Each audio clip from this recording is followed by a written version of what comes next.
नमस्कार। इंजीनियरिंग विषयों में रुचि बनाने और विषय समझ को मजबूत बनाने के लिए शुरू किए गए श्रीदेवी क्लासेज यूट्यूब चैनल पर एक बार फिर आपका स्वागत है। हमारी विशेष प्लेलिस्ट इलेक्ट्रिकल इंजीनियरिंग की एग्जाम सीरीज में पावर इलेक्ट्रॉनिक्स की इस वीडियो में आज समझते हैं अनइंटरप्टेड पावर सप्लाई से रिलेटेड परीक्षाओं में आने वाले सरल प्रश्नों के बेहतरीन रिप्रेजेंटेशन से आप हाई स्कोर किस तरह से अचीव कर सकते हैं। शुरू करते हैं आज के प्रश्न। हमारी परीक्षाओं में पूछा जा सकता है यूपीएस को समझाइए और इसकी एप्लीकेशंस को बताइए। तो यूपीएस एक एब्रीविएशन है अनइंटरप्टेबल पावर सप्लाई। बिना बाधा की जो पावर सप्लाई है उसे हम यूपीएस कहते हैं। हमारे जो सेंसिटिव इलेक्ट्रॉनिक सर्किट्स हैं इन्हें कुछ समय तक अगर हमें पावर की कंटिन्यूटी बनानी है तो हमारी मेंस यूटिलिटी पावर अगर फेल हो गई है, वो सप्लाई नहीं दे पा रही है, तो यूपीएस एक बैकअप पावर के रूप में इक्विपमेंट के वर्किंग को कंटिन्यू बनाए रखता है। हम यूपीएस अनइंटरप्टेड पावर सप्लाई का इस्तेमाल बहुत सारे क्रिटिकल लोड्स के लिए करते हैं, जैसे कि रियल टाइम में जो डाटा प्रोसेसिंग कंप्यूटर्स करते हैं उनके लिए हमें यूपीएस की जरूरत है।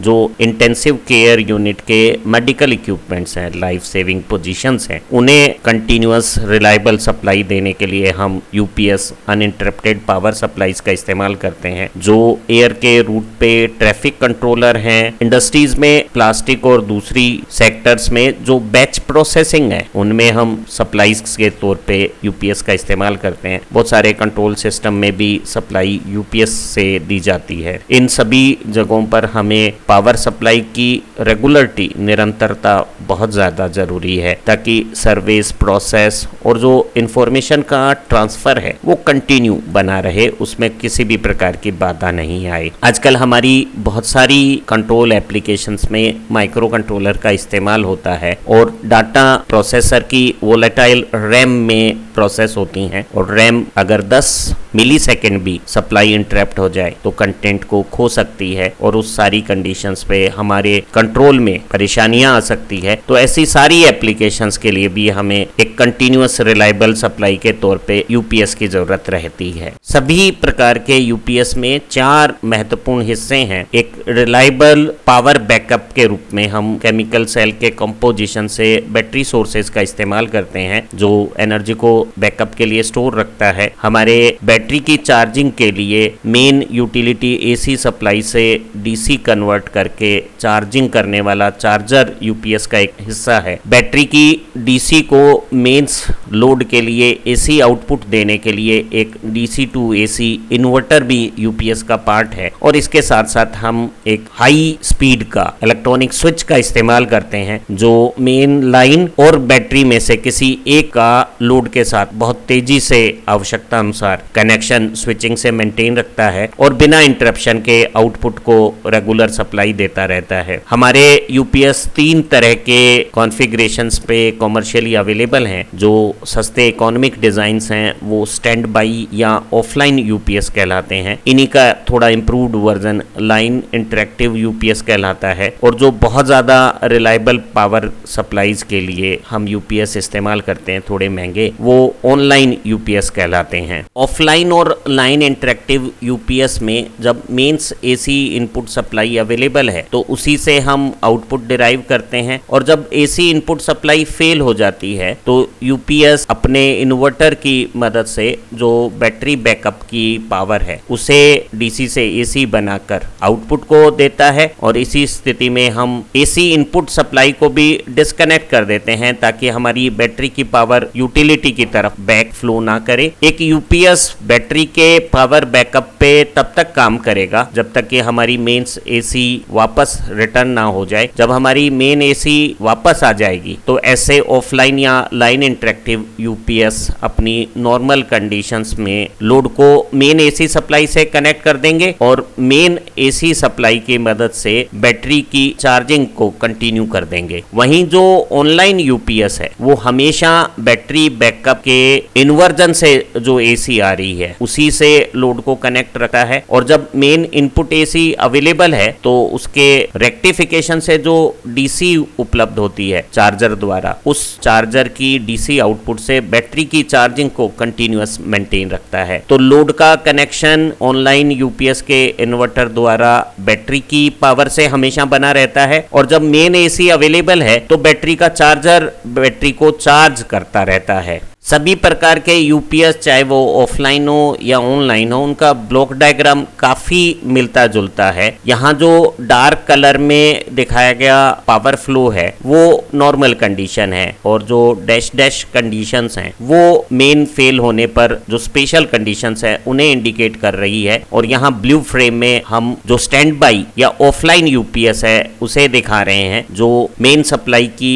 अवेलेबिलिटी पे नॉर्मल कंडीशंस पे मेन लाइन को लोड से ऑटोमेटिक स्विच से कनेक्ट रखता है। मॉडर्न जो यूपीएस हैं जो माइक्रो कंट्रोलर और इंफॉर्मेशन टेक्नोलॉजी के इक्विपमेंट्स को सप्लाई करते हैं, वो मेन पावर में मिनिमम रिक्वायर्ड पावर कंडीशनिंग भी करते हैं। वो ओवर वोल्टेज के सर्जेस को रोकने के लिए सर्ज सप्रेसर्स और हार्मोनिक्स को रोकने के लिए फिल्टर कंपोनेंट्स का इस्तेमाल करते हैं, और हल्की पावर कंडीशनिंग के साथ हमारी मेन लाइन आईटी इक्विपमेंट से कनेक्ट हो जाती है। इस दौरान हमारा यूपीएस का जो चार्जर यूनिट है वो एसी इनपुट को डीसी में कन्वर्ट करके बैटरी की चार्जिंग मेंटेन रखता है, और हमारा इन्वर्टर एक वेटिंग या स्टैंड बाई पोजीशंस पर आउटपुट देने के लिए रेडी स्टेट, लेकिन आउटपुट बिना दिए हुए तैयार रहता है। अगर हमारी main input AC supply fail हो जाती है, उसकी अवेलेबिलिटी नहीं रहती, तो चार्जर अपना काम करना रोक देगा, लेकिन बैटरी चार्ज कंडीशंस पे है, इन्वर्टर भी स्टैंड बाई कंडीशंस में आउटपुट देने के लिए रेडी है, और एक हाई स्पीड का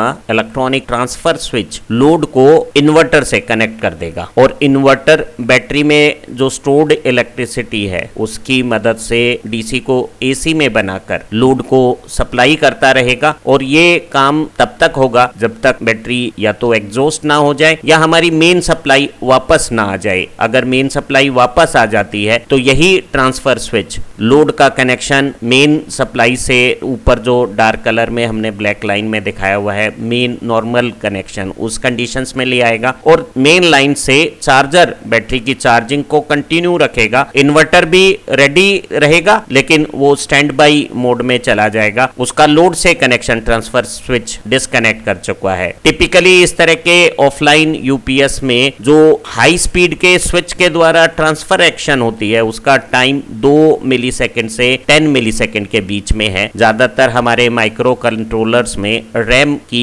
वोलेटाइल मेमोरी में इंटरनल स्टोरेज कंपोनेंट और एसएमपीएस के कारण 10 मिलीसेकंड तक एनर्जी मेंटेन रहती है, डाटा स्टोर्ड रहते हैं, और अगर उससे कम समय में वापस सप्लाई रेस्टोर्ड हो जाती है तो हमारी फंक्शनिंग में कोई इंटरप्शन नहीं आता है। तो हम कह सकते हैं कि एक ऑफलाइन यूपीएस का ट्रांसफर टाइम पर्सनल कंप्यूटर के रैम में डाटा कंटेंट के होल्ड टाइम से छोटा है, तो हमारी यूपीएस की working uninterrupted power supply provide कर देगी। एक ऑफलाइन यूपीएस का इन्वर्टर हमेशा स्टैंड बाई मोड में रहता है, वो लोड से कनेक्शन करके लोड को सप्लाई करने का काम तभी स्टार्टअप करता है जब इनपुट पावर फेल हो जाती है। इस तरह के ऑफलाइन यूपीएस में लोड हमेशा मेन पावर से सीधे पावर सप्लाई एनर्जी एफिशिएंट तरीके से पाता है, इसलिए इनकी जो ओवरऑल वर्किंग एफिशिएंसी है वो हाईएस्ट 95 से 97% तक हो सकती है, और इनकी रिलायबिलिटी भी अच्छी है। इस तरह के ऑफलाइन यूपीएस लागत में सबसे कम कीमत के हैं, दे आर द चीपेस्ट, और सबसे ज्यादा इस्तेमाल भी इसी प्रकार के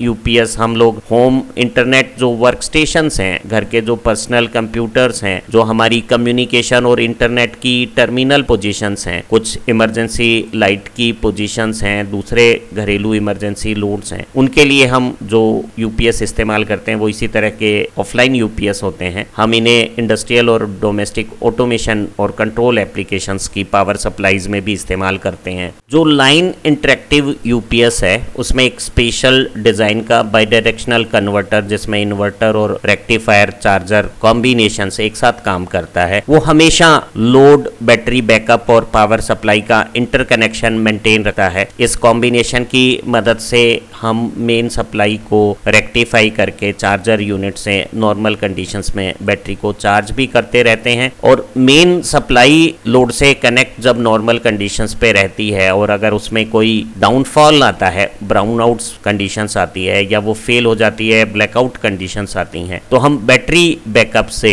लोड का कनेक्शंस इस कन्वर्टर को इन्वर्टर की तरह इस्तेमाल करते हुए करने लगते हैं। ये जो इन्वर्टर कन्वर्टर कॉम्बिनेशन की सर्किटरी है वो मेन सप्लाई में जो नॉइज स्पाइक सर्जेज आते हैं उन्हें भी रोक लेती है और हमारी एसी आउटपुट को रेगुलेटेड बनाकर रखती है। एक लाइन इंटरेक्टिव यूपीएस में जब मेन लाइन अवेलेबल है तो हमारा inverter converter part main line को लोड से कनेक्ट रखता है और चार्जर की जैसे काम करते हुए नॉर्मल कंडीशंस में बैटरी की चार्जिंग करता है। और इसका ऑपरेशन उल्टा हो जाएगा जब हमारी मेन सप्लाई फेल हो जाएगी और उस कंडीशंस में ये पावर फेल होने पर बैटरी की आउटपुट को इस्तेमाल करके बैटरी के डिस्चार्ज से जो एनर्जी आ रही है उसमें ये पार्ट इन्वर्टर की जैसे आउटपुट लोड को एसी आउटपुट दे देगा। इस तरह की डिजाइन से हमारा जो स्विचिंग रेस्पॉन्स है वो ज्यादा फास्ट हो जाता है। एक स्टैंड बाई या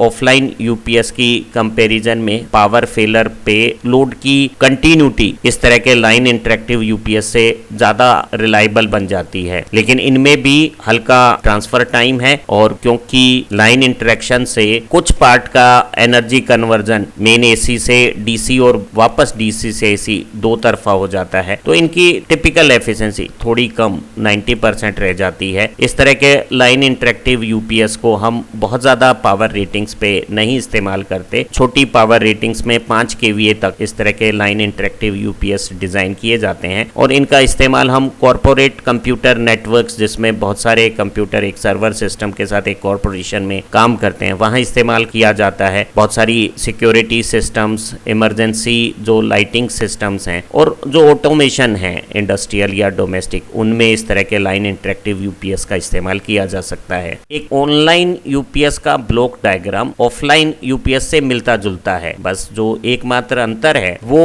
लोड की आउटपुट के लिए जो प्राइमरी पावर सोर्स है उसका बैटरी बैकअप होना है। एक ऑनलाइन यूपीएस लगातार बैटरी की आउटपुट को इन्वर्ट करके डीसी से एसी बना के लोड को नॉर्मली सप्लाई करता है। अगर मेन सप्लाई अवेलेबल है तो इसकी मदद से चार्जर बैटरी को चार्ज करता रहेगा और अगर मेन पावर लाइन फेल हो जाती है, सप्लाई अवेलेबल नहीं होती, तो चार्जर अपना काम करना बंद कर देगा और फिर बैटरी का जो स्टोरेज बैकअप है वही इन्वर्टर का फीड रहेगा। तो यहाँ आउटपुट पावर लगातार बैटरी से ही प्राप्त होती है, चाहे हमारी मेन लाइन अवेलेबल हो या फेल हो गई हो। जब मेन लाइन अवेलेबल है तो चार्जर बैटरी को चार्ज करता रहेगा और अगर मेन लाइन फेल हो गई है तो चार्जर का काम रुक जाएगा, लेकिन इन्वर्टर हमेशा बैटरी के बैकअप को इन्वर्ट करके लोड को बैटरी की पावर से ही सप्लाई देगा। अगर बैटरी एग्जॉस्ट हो जाती है या मेंटेनेंस की डिमांड करती है तो हम इसे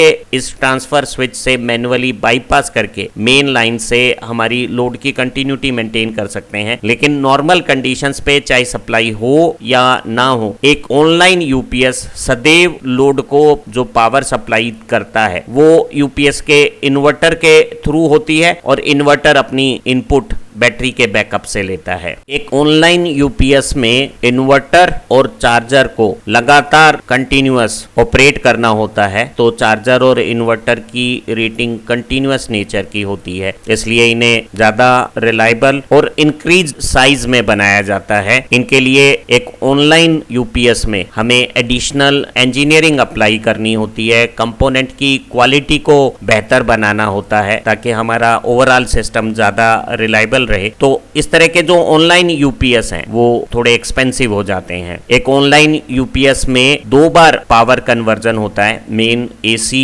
रेक्टिफाई होकर डीसी बनती है और बैटरी को चार्ज करती है और वही डीसी जो बैटरी आउटपुट देगी वो इन्वर्ट होके लोड को एसी के रूप में कन्वर्ट होता है। तो यहाँ रेक्टिफिकेशन और इन्वर्टर के साथ साथ जो बैटरी की जो ओवरऑल चार्जिंग डिस्चार्जिंग की लॉसेज हैं उसके कारण online UPS offline offline UPS की तुलना में कुछ एनर्जी इनएफिशिएंट या ज्यादा लॉसेस वाले हैं, लेकिन यहाँ लोड को एक रिलायबल बैटरी बैकअप से कंटिन्यूअस अनइंटरप्टेड सप्लाई मिलती है। इसीलिए इस तरह के ऑनलाइन यूपीएस का इस्तेमाल हम बड़े सभी सर्वर स्टेशंस पर, डाटा सेंटर्स पर इस्तेमाल करते हैं, जो बड़े कॉरपोरेट आईटी नेटवर्क्स हैं, टेलीकम्युनिकेशन की सर्विसेज हैं, और जो क्रिटिकल मेडिकल, इंडस्ट्रियल और दूसरी सिविल एप्लीकेशंस हैं, जहां reliability of power supply, continuity of power supply बहुत अहम है, वहां हम ऑनलाइन यूपीएस का ही इस्तेमाल करते हैं। बहुत सारी इमरजेंसी सर्विसेज के ऑटोमेशन और कंट्रोल में भी हम ऑनलाइन यूपीएस का इस्तेमाल करते हैं। इन दोनों के जो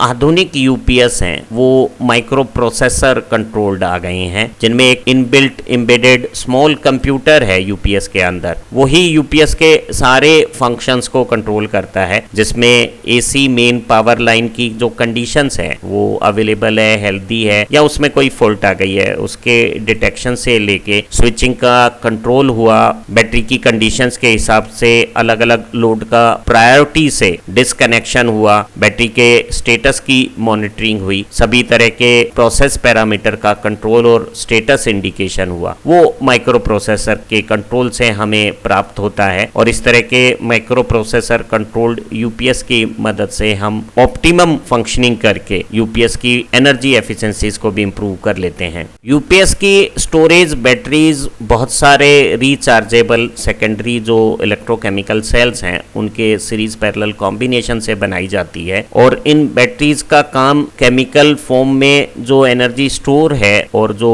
इलेक्ट्रिकल एनर्जी है उनके बीच में आपस में दोनों तरफा कन्वर्जन करना है। जब हम केमिकल से आउटपुट लेते हैं तो ये इलेक्ट्रिकल आउटपुट देती है, और जब हम चार्जिंग करते हैं तो इलेक्ट्रिकल एनर्जी को लेकर ये केमिकल्स के फॉर्म में एनर्जी को स्टोर करती है। हमारी आधुनिक बैटरियां टोटली सील्ड, मेंटेनेंस फ्री होती हैं। इनमें वॉल्व्स की मदद से हम मॉनिटरिंग करते हैं, और जो लेड एसिड की ये बैटरियां हैं वो स्टैंडर्ड 12 वोल्ट कैपेसिटीज में अवेलेबल हैं। एक बैटरी की जो कैपेसिटी है उसे एम्पियर आवर चार्ज की अमाउंट के तौर पे नापा जाता है, और बैटरी की जो साइज है वो डिसाइड करेगी कि किसी सर्टन गिवन लोड पे जब हम यूपीएस को रन करेंगे तो वो बिना मेन पावर के कितनी देर तक सप्लाई की कंटिन्यूटी को मेंटेन रखेगा, जिसे हम टेक्निकल लैंग्वेज में बैकअप टाइम कहते हैं। और एक टिपिकल यूपीएस के लिए बैकअप टाइम मिनिमम 15 मिनट होना जरूरी है, और हम बैटरी की कैपेसिटी,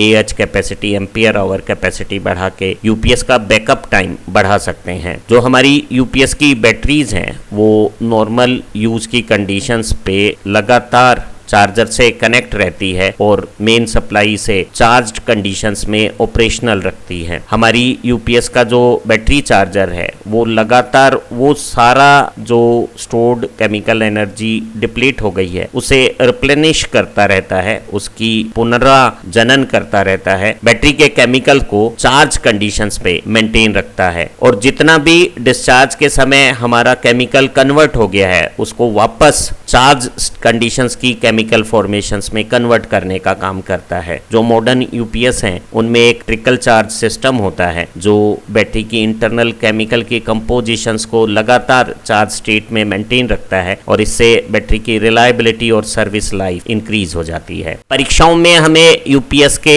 स्पेसिफिकेशन के बारे में पूछा जा सकता है, तो स्पेसिफिकेशन में जो उसकी जनरल डिजाइन टाइप है, क्या वो ऑफलाइन है, लाइन इंटरेक्टिव है या ऑनलाइन है, इसके बारे में हमें मेंशन करना होगा। जो लोड की पावर रेटिंग्स हैं, जो अक्सर हम यूपीएस की जो पावर हैंडलिंग कैपेसिटी है उसे वीए यूनिट में पढ़ते हैं, और जो मॉडर्न यूपीएस हैं वो सबसे कम 300 वीए रेटिंग्स में अवेलेबल हैं, और ऊपर में वो 5000 केवीए जैसी रेटिंग्स में भी अवेलेबल हैं। फिजिकल स्पेसिफिकेशन में हम यूपीएस के केस की हाइट, विड्थ, डेप्थ और वेट मेंशन करते हैं ताकि इंस्टॉलेशंस की कंडीशन से मैचिंग देखी जा सके। यूपीएस कितने आउटपुट रिसेप्टर पैनल्स रखता है और वो अलग अलग काइंड के पावर लोड्स के साथ मैच करते हैं या नहीं करते हैं, ये जानकारी इस स्पेसिफिकेशन से मालूम हो जाएगी। इनपुट के स्पेसिफिकेशन में इनपुट सप्लाई को भी स्पेसिफाई करना होता है। इनपुट सप्लाई की वोल्टेज 230 वोल्ट, फ्रीक्वेंसी 50 हर्ट्ज, और इसमें जो वेरिएशन परमिसिबल यूपीएस अलाउ करेगा ±6%, ऐसे इनपुट स्पेसिफिकेशन हो सकते हैं। जो आउटपुट स्पेसिफिकेशन है उसमें आउटपुट की वेव फॉर्म प्योर साइनोसॉइडल या मॉडिफाइड स्क्वायर वेव हो सकती है। वोल्टेज का मैग्नीट्यूड हो सकता है 230 वोल्ट और उसमें नॉमिनल वेरिएशन ±2% हो सकता है। यूपीएस की बैटरी किस तरह की है, उनकी एएच एम्पियर आवर कैपेसिटी कितनी है, टिपिकल बैटरी लाइफ 3 साल हो सकती है, वो मेंशन करनी होती है। और हमारा जो बैटरी की एएच कैपेसिटी से लोड का बैकअप टाइम है वो यूपीएस के स्पेसिफिकेशन में मेंशन होता है। कुछ प्रश्नों में किसी दी हुई पावर लोड कंडीशंस के लिए यूपीएस की रेटिंग को डिटरमाइन करने के बारे में प्रश्न पूछा जाता है। तो हम सारे लोड की जो यूपीएस से सप्लाई होंगे उनकी लिस्ट बना लेंगे। उसके बाद सभी इक्विपमेंट्स की वोल्टेज और करंट के प्रोडक्ट वीए रेटिंग को निकाल कर लिस्ट में जितने भी इक्विपमेंट्स हैं उन सब की वीए रेटिंग को टोटल कर लेंगे और जो टोटल वीए रेटिंग का फिगर आया है उसमें 20% एक्सेस लेते हुए जो साइज आएगा उससे बड़े साइज का जो स्टैंडर्ड यूपीएस रेटिंग अवेलेबल है उस रेटिंग का हम सिलेक्शन कर लेंगे। उम्मीद है आज की इस लर्निंग वीडियो से एग्जाम्स में जो अनइंटरप्टेड पावर सप्लाई से रिलेटेड प्रश्न है इनसे संबंधित प्रश्नों के हल समझ में आ गए होंगे। एग्जाम सीरीज की दूसरी वीडियो से आप परीक्षाओं में निश्चित सफलता पाएंगे। एग्जाम्स में एडिशनल लर्निंग सपोर्ट्स के लिए चैनल की यूट्यूब पर मेंबरशिप को भी ज्वाइन करना चाहिए ताकि श्रीदेवी क्लासेस आपकी परीक्षा तैयारी में और ज्यादा बेहतर मदद कर पाए। फिर मिलते हैं इसी तरह की एक नई लर्निंग वीडियो के साथ। Thank you very much.